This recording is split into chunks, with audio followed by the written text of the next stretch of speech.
Good afternoon. My name is Jordan Sinet, and today I will be speaking about the Fair Information Practice Principles, or for short, FIPS.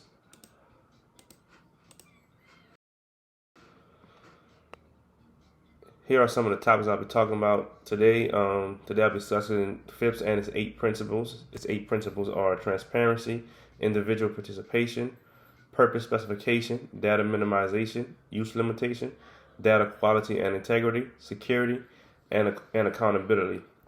Some other things I will be doing throughout this presentation will be comparing FIPS to other privacy policies, how is FIPS useful, and how can a federal agency use FIPS in today's world.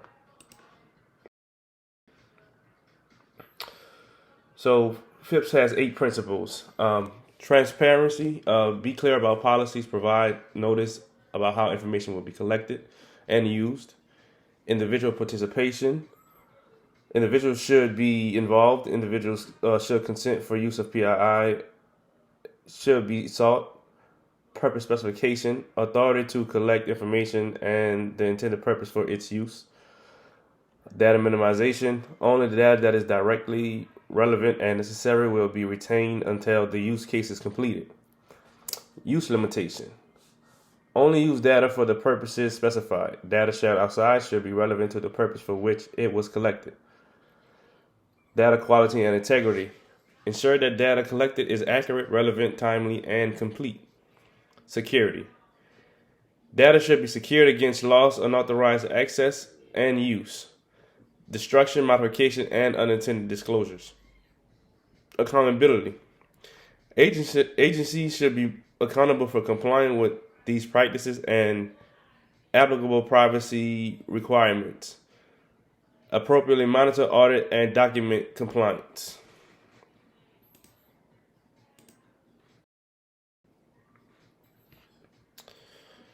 FIPS and other privacy policies.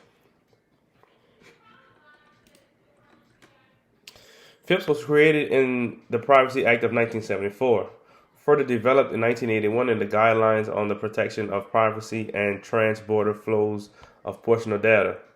Since then, the FIPS privacy policies have been incorporated and adopted into many laws and regulations.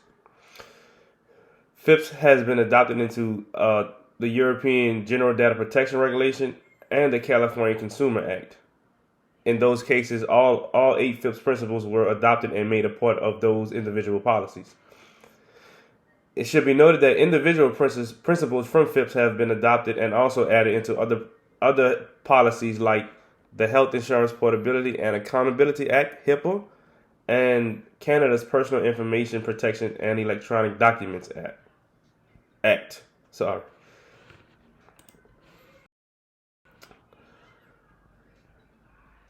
The usefulness of FIPS.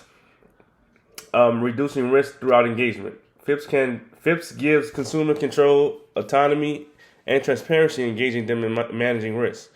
This reduces risk to their privacy because they know how their information will be used and shared. Increase trust. FIPS can help foster trust between the users and the organization, since users know exactly how their information will be used, who it will be used by, and the purpose of that use.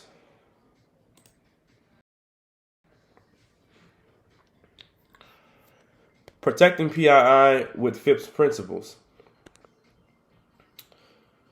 Transparency. Agencies should be transparent about information policies and practices with respect to PII, and should be clear and accessible notice regarding creation, collection, and use of processing, storage, maintenance, dissemination, and disclosure of PII. Individual participation. Agencies should involve the individual in the process of using PII and to the extent practicable. Seek individual consent for the creation, collection, use, processing, storage, maintenance, dissemination, or disclosure of PII. Agencies should also establish procedures to receive and address individuals' privacy-related complaints and inquiries. Purpose specification and use limitations.